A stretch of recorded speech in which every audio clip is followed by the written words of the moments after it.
Does the scale actually matter when lifting weights, especially if your end goal is fat loss over 50? Well, it really didn't matter for Joy. She only lost 1 pound, yet she lost over 7.6 inches on my 12-week program over 50 Fit and Fabulous. In Joy's case, the scale didn't matter at all. And in fact, when she entered my program, I warned her that the scale may not budge at all, or it may even go up, even if her pant size went down. But not all cases are the same, which is why today I'm going to go over a few key factors so that you are sure whether the scale matters or not when weight training. I'm Alicia Jones from Alicia Jones Healthy Living, and since 2006, I've helped transform the health and lives of women over 50 through fitness and weight loss strategies. And today I am going to use Joy as the case study, the perfect example that's going to help you answer the questions as to whether or not weight training and the scale matter. So when Joy first entered my program, she had already been plant-based for 5 years. And on her own, just by switching to plants, she lost 40 pounds. But over the years, 15 of those pounds crept up. So she decided to follow a calorie counting app known as Noom. And at the same time, she started to walk a lot. But she didn't lift weights yet. That's an important part of the story. So stay tuned. And with walking and a calorie deficit, she actually did lose some weight. Scale weight, that is. But because she wasn't weight training, even though she looked really good, she didn't feel that strong. Her knees hurt going from sitting to standing, and her knees hurt going downstairs. She said she felt like an old lady. She had to literally hold on to something to lift herself up. Then, after finding out her husband was pre-diabetic, she started to realize that calorie counting just wasn't enough.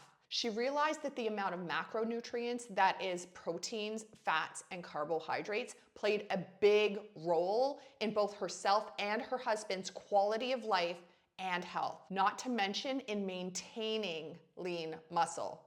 Another important thing to remember. And after a 12-year hiatus from weight training, she realized that in order to both look good and feel her very best and hopefully have better knees that didn't feel so sore, she needed to start weight training. That's where my program came in. Inside, we shifted Joy's macros so that it specifically fit her health, and her hormones. This way, she was able to fuel the lean muscle that she was trying so hard to build with the weight training that we added. And inside, I give tailored modifications if you're unable to do one of the specific exercises. So even though her knees hurt when she went from sitting to standing, and even though her knees hurt when she went downstairs, she was able to start with those modifications and stay consistent with her weight training because of those modifications. Consistency is key. That's also a big part of this story. So let's recap the key points that really make a difference as to whether the scale matters. 1, Joy was really close to her ideal weight when she entered my program. 2, she started lifting weights after 12 years off. That was a long hiatus. 3, she shifted her focus on calorie deficit for a focus on macronutrients instead, in order to enhance lean muscle. Number 4, while she continued to walk even in my program, she swapped 3 of those walking days for weight training days instead. And lastly, 5, she was able to stay consistent with her weight training because she had tailored modifications. And while the scale only went down 1 pound, she lost over 7.6 inches, and that is fat loss. She said the best result is that her knees no longer hurt her. She's gained a lot of strength. And in fact, she can do moves now that originally hurt her knees at the beginning of this program. So does the scale actually matter when weight training? Well, in Joy's case, no, because with weight training, she built lean muscle. And while 1 pound of lean muscle and 1 pound of fat show the same on the scale as being 1 pound, that 1 pound of lean muscle is more compact and it takes up less space. So if you have very little weight to lose, like Joy did, as you can tell by the picture, the scale only moved down 1 pound, but she's more compact, tighter, firmer, and obviously has much less fat.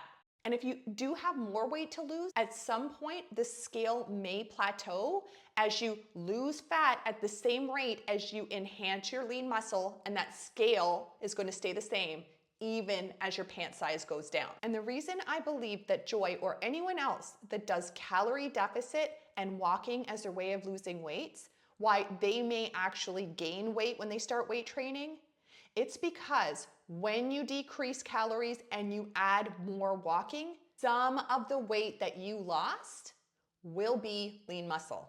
So, as you start weight training, you will gain back the lean muscle that you lost, and the scale number will stay the same or it can go up. So my questions for you to know whether the scale matters when lifting weights is, how much weight do you have to lose? How long have you been weight training consistently? What are you doing to fuel your lean muscle? Or are you just using a plain old calorie deficit? All of these play a key role in deciding whether the scale actually matters for you and your weight loss, or whether it doesn't matter at all and you're still losing fat over 50. And if you'd like to learn the exact weight training and fat loss strategy that Joy used in order to lose fat as she gained strength with lean muscle, then join my free masterclass, the 3-phase food and fitness formula every woman over 50 needs to know in order to melt away the midlife midsection, increase your strength, and achieve optimal health. The link is in the description. See you there. Oh, and don't forget to subscribe to my channel.